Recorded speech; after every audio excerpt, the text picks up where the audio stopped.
Alors, bonjour. Donc, pour notre poursuite des petites évaluations avant et après, lors de la journée du mois de novembre, du 8 novembre, j'avais rencontré donc des étudiants qui suivaient un enseignement sur la pratique de la pleine conscience intuitive, approche que j'ai développée. Mon nom est Sylvain Bélanger. Et ces personnes-là, donc, on avait fait le choix, j'avais proposé à ces personnes-là de bénéficier d'un soin en début de journée et de bénéficier donc pas d'un soin, mais d'une évaluation de l'appareil, le cardium, en début de journée, puis à toute la fin de la journée, de voir les changements qui ont peut-être pu être opérés. Il y a donc plusieurs paramètres que l'appareil propose. Et pour faire des petites vidéos, j'ai choisi de faire une présentation de chacun des paramètres. Comme celui-ci, c'est l'évaluation des méridiens d'acupuncture, les organes de médecine chinoise, avant et après le soin. Donc, j'ai choisi de vous en faire une présentation et de faire une petite interprétation. Donc, le matin, donc avant le soin, donc on a pu observer qu'il y avait donc un pourcentage d'énergie assez élevé le matin de ce cas numéro 2. On pourrait dire qu'il y a une forte énergie, une forte charge énergétique globale, puis surtout une suractivité, donc une hyperactivité encore qui était plus présente dans les organes le matin même. Et après le soin, on a pu constater quand même un diagramme qui est plus irrégulier. Hein, c'est quand je dis le diagramme, c'est le dessin au centre, en haut, dans le haut de l'image, qui est vert là, particulièrement. On regarde le côté gauche qui est plus équilibré et le côté droit, ben, on voit quelque part qui est plus irrégulier, moins cohérent. On pourrait dire qu'une baisse globale des pourcentages, une apparition de zones de décharge, moins de pics extrêmes, une meilleure redistribution d'énergie. On pourrait dire que la personne est moins dans un état de plénitude ou de surtension ou d'hyperactivité, mais un état de circulation plus fluide, mais encore en ajustement. Donc, un travail qui est en train de se faire. Donc, c'est ça un petit peu qu'on pourrait dire globalement. Maintenant, si on regarde au niveau les méridiens, j'ai cherché à les coupler, euh, pour mettre en évidence les dynamiques énergétiques. Donc, avant, si on regarde l'axe foie et vésicule biliaire, on va parler ici donc de 78 pour la vésicule biliaire, le foie 71 dans le début, le dessin de gauche. Alors, on peut constater qu'il y a une tension interne, contrôle émotionnel, colère retenue, décision non exprimée, volonté forte mais contenue. Et pour la vésicule biliaire, ça c'était donc excusez-moi, pour la vésicule biliaire. Et, euh, et puis pour le foie, donc.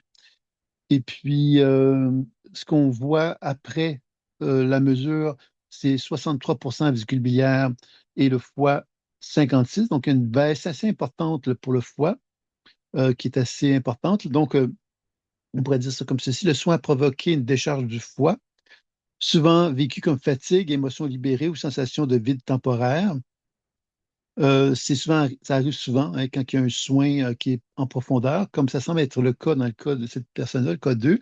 Le foie lâche et c'est pas encore rechargé. Donc, c'est ça un petit peu qu'on observe dans le dessin ici. Donc, ça expliquerait la faiblesse du foie hein, quand on voit que le dessin montre une couleur brun dans le côté droit au niveau du foie et également au niveau de la rate. On constate évidemment que c'est des indices d'organes qui sont un petit peu plus faibles, sans que ça soit très faible, hein, 56 c'est quand même pas si mal, mais on peut envisager que c'est une décharge et que le foie va se recharger. C'est beaucoup relié au système nerveux, le foie, et c'est beaucoup relié également à la gestion des émotions. Donc, c'est ça un peu qu'on pourrait dire là-dessus. Ensuite, il y a l'axe rat-estomac. Donc, avant le soin, la rate est à 77 l'estomac est à 76 ce qui est quand même des valeurs assez élevées. On peut envisager ici qu'il y a une forte mobilisation mentale, rumination, soucis, prise en charge excessive, surcharge digestive émotionnelle. On pourrait envisager ça comme ceci, comme interprétation. Après le soin concernant toujours les mêmes organes, on voit que la rate pancréas est à 64 et l'estomac est à 65. Donc, on voit qu'il y a déjà une baisse assez importante. Alors, après le soin, donc, on pourrait dire une diminution de la rumination, mais aussi une baisse du tonus de soutien. Alors, besoin de repos, une digestion plus sensible, sensation de vide intérieur. Donc, ça indique évidemment une volonté de prendre mieux soin de soi et d'être moins exigeante, moins dure avec nous-mêmes. C'est ça un petit peu qu'on pourrait dire là-dessus. Ensuite, l'axe rein-vessie.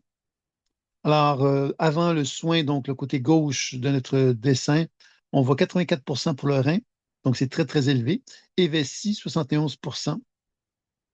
Donc, ce qu'on pourrait dire, c'est qu'une forte mobilisation des ressources profondes, une hyper-responsabilité, une endurance forcée, un stress ancien compensé par la volonté. Donc, on voit ici que quelqu'un qui est une forcenée, une personne qui est une forcenée, pour voir ça comme ceci, et après le soin, on voit une chute importante du rein et vessie aussi, euh, moins importante, mais surtout, c'est surtout le rein qui a vraiment une baisse importante. Alors, on peut dire aussi que le soin a désactivé un mode de survie où les reins compensaient tout. Ce n'est pas une perte, mais une fin de sursollicitation. Alors, en médecine chinoise, ben, quand le rein chute après un soin, le corps accepte enfin de ne plus forcer. Ça nécessite du temps, de la chaleur, du repos. On pense évidemment, quand on parle au rein, on pense au yang des reins. Hein, quand le yang est trop fort, comme dans ce cas-ci, ben, évidemment, on est dans une forme de sympathicotonie et on est dans une vision, quelque part, de contrôle. Et que quand l'énergie lâche, bien évidemment, ça nous permet de nous retrouver. Alors, c'est ça un petit peu qu'on pourrait dire là-dessus. Ensuite, si on regarde l'axe cœur, intestin, grêle, donc avant le soin, donc le cœur est à 66. L'intestin grêle est à 63. Euh, et après le soin, on va donc voir que le cœur a une hausse nette à 78 et que l'intestin grêle est à peu près la même chose, 65. Donc, l'interprétation qu'on peut donner à ça, c'est que le soin a libéré l'axe du cœur, permettant une reconnexion émotionnelle et affective. Alors, ça rejoint un petit peu ce qu'on avait vu pour ceux qui auraient envie d'aller jeter un coup d'œil sur les informations sur la hausse des ondes θ et alpha dans les états psycho-émotionnels. Dans une autre évaluation de notre cas 2, on a regardé l'aspect psycho-émotionnel, le cerveau, les ondes cérébrales, et on avait observé donc une hausse des ondes θ et alpha. Donc, ça ouvre, ça crée l'ouverture pour de l'espace plus subjectif, plus connecté avec nous-mêmes. On peut envisager ça comme ça. Ensuite, il y a l'axe poumon, gros intestin. Avant le soin, poumon à 66 gros intestin 80 Euh, donc, on peut envisager ce qu'il y a un besoin de contrôle, de rétention, de difficulté à lâcher. Et après le soin, on constate un 68 pour les poumons et un 62 pour les gros intestins. Les gros intestins, il y a quand même une baisse de 18 qu'on peut remarquer ici. On peut envisager que le gros intestin a commencé à lâcher l'ancien, mais le processus n'est pas encore terminé. Possible qu'après coup, ben, il y ait une tristesse douce, des soupirs, une respiration puante qui puisse en résulter. Donc voilà, c'est un petit peu ce que j'avais envie de vous dire. Donc, on pourrait dire de façon globale qu'avant le soin, notre partenaire ici, notre cas 2, avait un système très cohérent mais rigide, avec des informations figées dans la survie, avec des énergies élevées mais peu mobiles. Après le soin, on peut constater une désorganisation temporaire bénéfique, une perte de cohérence apparente, mais une meilleure circulation de l'information. Alors, on pourrait dire que le soin n'a pas boosté l'énergie de la personne, mais plutôt changé son état d'organisation. Donc, ce serait à voir un petit peu comment la fluidité va pouvoir se manifester par la suite. Donc, on peut envisager que c'est une phase d'intégration qui va s'ensuivre, une reconstruction des ressources, un temps de repos nécessaire. Donc, c'est un petit peu ce qu'on pourrait dire par rapport à tout ça. Donc, si vous avez envie d'aller un peu plus loin, ben, vous avez la chaîne Pleine Conscience Intuitive sur YouTube qui vous permet d'accéder aux autres paramètres qui ont été évalués pour le code 2 à l'aide de l'appareil Cardium. Et vous pouvez découvrir la pleine conscience intuitive avec plein de conférences, d'informations, d'enseignements sur plein de sujets. Je vous dis à très bientôt. Merci. Au revoir.